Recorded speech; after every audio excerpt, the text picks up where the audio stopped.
Ang programang ito ay rated SPG. Striktong patnubay at gabay ng magulang ang kailangan. Maaaring may masiselang tema, lengguwahe, karahasan, sexual, horror o droga na hindi angkop sa mga bata. Dahil sa mga pangyayari dito kay Neneng ay talagang nakaligtas ito dahil sa niligtas siya ni Black Rider, pero hindi nga mawawala sa isip ni Neneng ang lahat ng mga nangyayari sa kanya sa kamay ni Congressman.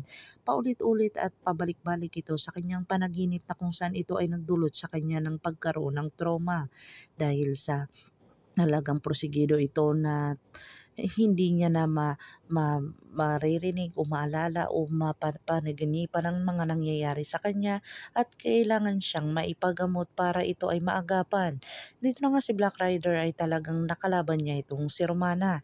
Dito na nakita ni Romana kung sino talaga itong si Black Rider, kung saan prosigido itong hanapin at talagang tugisan silang dalawa.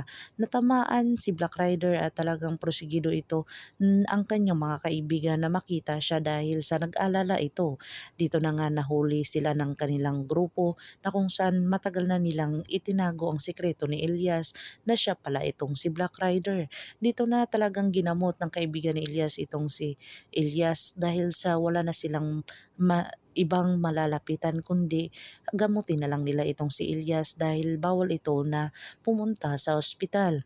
Dito na nga pinagtutulong-tulungan nila na gamutin itong si Elias kung saan ipinatawag nila ang ina ni Elias.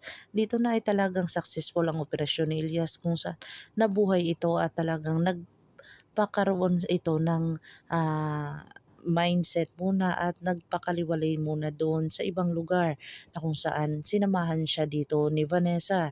Dito na nga ay talagang prosigido itong si Paing na sasabihin niya na ang buong katotohanan dito kay Sergeant Recaporte para masabi niya na ang totoo kung ano talaga ang tunay o sino talaga ang may salarin ng Palanga Massacre at lalong-lalo na mabigyan ng hustisya itong pamilya ni Joanne.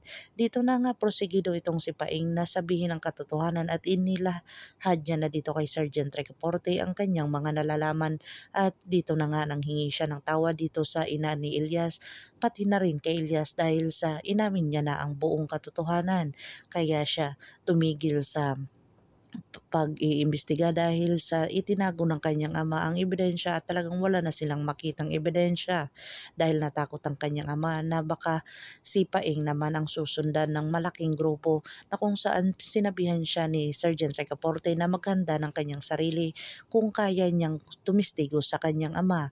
Sabi naman ni Paing ay talagang residido na siya at talagang porsigido na siya na maisuplong sa mga kaukulan itong ginagawa ng kanyang ama at talagang handang-handa na siya na maging testigo dito sa kanyang ama. Dito na nga ay talagang mag-iingat lang sila at talagang prosigido ito na makamit ang hustisya dito sa lahat ng mga krimen na nangyayari. Pakakabangan natin ang mga susunod pa na episode na ito, ang Black Rider. Kung bago lang po kayo sa aking channel, please like, share, and subscribe para ma-update po kayo sa mga susunod pa. Yun lamang po at maraming salamat.